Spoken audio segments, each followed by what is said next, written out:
नमस्कार, मैं शीला, महिला कॉलेज चाईबासा बीएड विभाग। आज मैं सेमेस्टर 3 से परियोजना विधि की विशेषताएं, गुण एवं उसके दोषों से संबंधित विषयों पर चर्चा करूंगी। सबसे पहले हम लोग परियोजना विधि की विशेषताओं के बारे में बात करेंगे, जिसमें से नंबर 1 है परियोजना विधि सीखने के निम्नलिखित नियमों पर आधारित है। इसमें से पहला है तैयारी का नियम, लॉ ऑफ रेडीनेस। परियोजना विधि में विद्यार्थी सृजनात्मक कार्य सीखने के लिए तैयार रहते हैं। दूसरा है अभ्यास का नियम, लॉ ऑफ एक्सरसाइज। विद्यार्थी अभ्यास द्वारा बहुत कुछ सीखते हैं। शिक्षण के समय जब वे वास्तविक परिस्थितियों में कार्य करेंगे तो उनका अधिगम अधिक होगा। अगला है प्रभाव का नियम, लॉ ऑफ इफेक्ट। अधिगम प्रक्रिया सफलता और असफलता से बहुत प्रभावित होती है। किसी भी अधिगम परिस्थिति में प्रसन्नता का प्रभाव कार्य को करने और सीखने के लिए विद्यार्थी को प्रोत्साहित करता है। अगला पॉइंट है परियोजना विधि से सामूहिक अंतःक्रिया और सहयोग को बढ़ावा मिलता है। नंबर 3, इससे समुदाय के हितों के बारे में चिंतन का विकास होता है। नंबर 4 है इस विधि में लोकतांत्रिक ढंग से सीखने की प्रक्रिया का विकास होता है। नंबर 5 है इस परियोजना विधि में परिश्रम की मर्यादा का विकास होता है। नंबर 6, इस विधि द्वारा समस्या के समाधान की चुनौतियों का भी अवसर मिलता है। एंड नंबर 7, इस विधि में रचनात्मक एवं सृजनात्मक कार्यों को बढ़ावा मिलता है। नंबर 8, मानसिक परिधि का विस्तार भी इसी विधि से संबंधित है। आगे हम लोग अच्छे परियोजनाओं के गुणों को देखेंगे।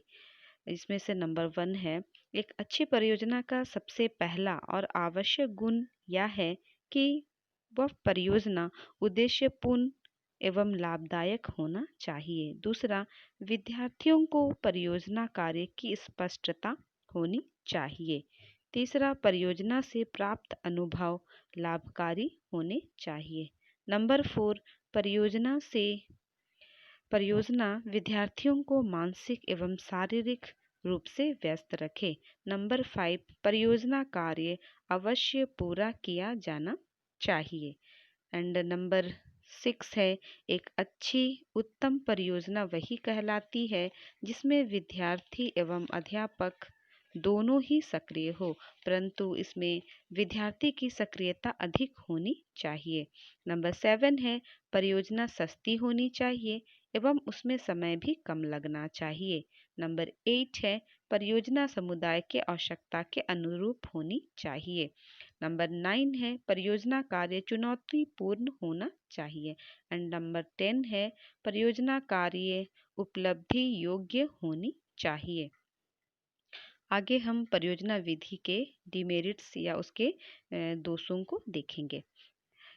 इस विधि में परियोजना को पूरा करने में समय बहुत अधिक खर्च होता है। दूसरा है अध्यापक पर काम का बोझ अधिक बढ़ जाता है, क्योंकि अधिकतर समय योजना बनाने, तैयारी करने तथा मूल्यांकन करने में ही उनका समय चला जाता है। तीसरा है उच्च कक्षाओं का पाठ्यक्रम परियोजना के द्वारा पूरा नहीं किया जा सकता है।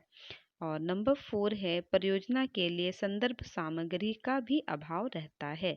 नंबर 5, परियोजनाओं के लिए सुसज्जित प्रयोगशालाएं होनी चाहिए।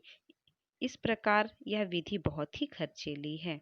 और नंबर 6 है परियोजना कार्यों में कौशलों के अभ्यास के लिए अवसर प्रदान नहीं किए जाते हैं, जैसे कि गणित जैसे विषयों के लिए ये अभ्यास अति आवश्यक माने जाते हैं। इस प्रकार आज की कक्षा यहीं समाप्त करते हैं। धन्यवाद।